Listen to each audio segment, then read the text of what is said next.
Hi everybody, Dan Illman, Mike Beer, the DRFBets race of the day for Sunday, March the 31st. Race number 4 at Santa Anita. It is the Grade 3 San Simeon Stakes, and we're going down the hill at about 6.5 furlongs. You can play this race, you can play this nice card with a new DRFBets account. Deposit 50, bet with 200. Learn more at bets.drf.com.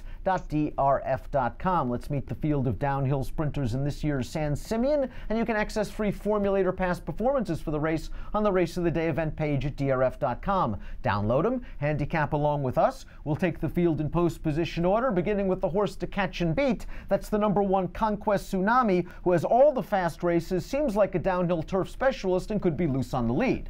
Yeah, I mean, all those things conspire to make him really tough in here, I thought, Dan. I mean, at the end of the day, I just think he might be better than these horses, and he's got the right running style, so it feels like he just can't be compromised. In fact, he's probably just going to dictate things here. You know, his win last time, I didn't think it was the most impressive thing in the world, but he won it very easily.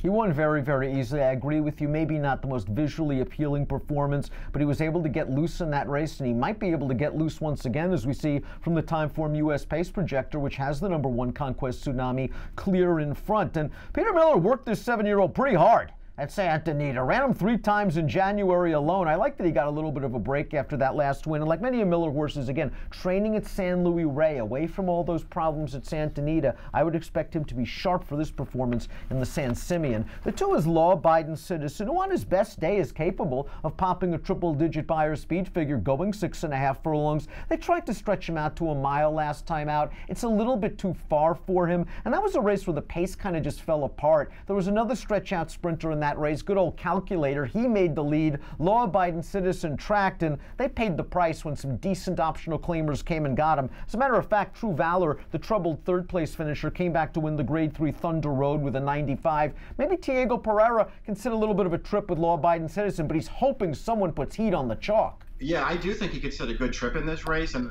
that could go a long way in here, Dan. I guess the real problem I had with him is if you go back to that Eddie D last September, and I'm not knocking what he did in that race, he ran fine, but he got a really good trip in that race. And it was just pretty clear, at least at that time, he was just no match for the better horses in there. And Conquest Tsunami was one of those better horses in there. He was no match for that horse. I liked his win as a follow-up to that in October. He beat Sistron.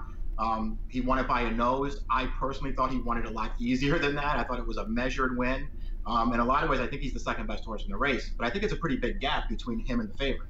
Arms Runner started his career with a lot of buzz. 2 nice wins going down the hill, including a little stakes race. Peter Miller doesn't make a lot of mistakes, and I wonder if he had to do it over again, if he wouldn't have stretched this horse out so many times in distance, because it just appears that 2 turns and longer distance racing isn't what Arms Runner wants. He cut back to 6.5 last time out. Maybe it wasn't the strongest field in the world, but he did run down a loose favorite late. Yeah, he ran pretty well in there. I thought he got a good trip. He was ridden with a lot of confidence. He closed it down at the end. I realized that the pace wasn't that fast in that race, but you know, it did come on the same card as Conquest Tsunami's race, and it was a full second slower. He's got a lot of ground to make up on the favorite. Sistron hasn't won a race since April of 2017, and that race was on the dirt. He might very well be a better turf performer. 2, 3, 4, 5 starts back, Tyler Bays just seemed intent on going to the lead in races where there were arguably faster horses in there, horses like Conquest Tsunami and Eddie Haskell, and it appeared the horse would always get involved in some sort of pace battle and paid the price. So last time out, going 5 furlongs, they tried to sit the pocket. He was in minor traffic. He eased out late, and he really just didn't do too much running. Maybe the 5 was a bit short for this horse, but I guess you could argue he's been a bit of an underachiever throughout his career. Maybe he's the one, though, that goes after the favorite early. I mean, maybe he does. They certainly didn't do that 2 back in the Clocker's Corner. They set a perfect trip in behind Conquest Tsunami. He was no match for that horse. So maybe they'll try and shake it up and do it differently in this spot. You know, once again, going back to that race last year where he ran against Law-abiding Citizen, I know it was close. I just think Law-abiding Citizen's a better horse than this horse is. This will be the first stakes engagement for Massoud, who just won a non-winners of 1 other, then going down the hill. And I guess he was flattered when the runner-up came right back to win at that level with a 93 Beyer speed figure. He's lightly raced. I guess he has a little bit of upside potential, but as a 1-run closer, boy, he needs Conquest Tsunami to get softened up. Yeah, I don't like his running style at all. I do like his last race quite a bit, though. Listen, he got a wicked pace to close into. They went fast in front of him, but I like the run that he put in at the end to get up. I thought it was a nice performance. I don't know if this race sets up quite the same way. Doug O'Neill had to have been heartened by Air Vice Marshall's performance 2 starts back. I thought he took advantage of a speed favoring inside track that day at Santa Anita, and then he just didn't do anything last time out. And maybe it just was the sloppy track that he didn't like. I think turf is his best surface. I like him cutting back to this 6.5 furlong distance. And the last time he was on turf, he was in against the streaking Eddie Haskell, who came back to win 2 of 3 best buyers of 97 and 98. Yeah, I like him too. I like him better on turf, and I also like him a lot better sprinting. I think he's a much better turf sprinter than he is anything else. I don't know if his best race makes him all that tough in here, but I like what they're doing with him. Sprinting on the turf feels like it's his game.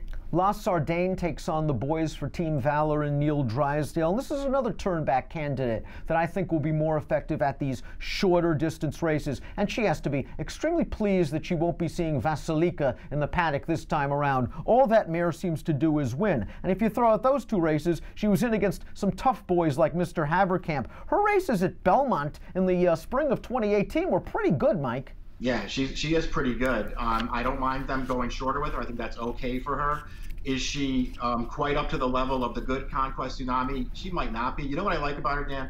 She's got a big, quick burst of speed in her. It's not a long run. She can't make a long run, but she can make a quick one. And if she's within range, she might be able to make a race out of this. This filly's pretty good. Let's take a look at our top selection for Sunday's DRFBets race of the day. Mike's going with Conquest Tsunami. He is way the horse to beat. This race kicks off the pick 6. If I'm playing the pick 6, I'm using a lot of Conquest Tsunami. I also do want to use a little bit of Lawabiding Citizen, turning back in distance. He does have some fast races on his page, but he might need a little bit of help up front. I went 2, 1, 4, and 3. Mike, you like Conquest Tsunami? Wire to window. Yeah, I like the favor, and here the 2 and the 7 are my backups. Race number 4 at Santa Anita on Sunday, the Grade 3 San Simeon Stakes. Again, it's your DRFBets race of the day. Deposit $50 in a new DRFBets account. Bet with $200. Learn more at bets.drf.com. Approximate post time for the San Simeon, 2:30 Pacific. Good luck.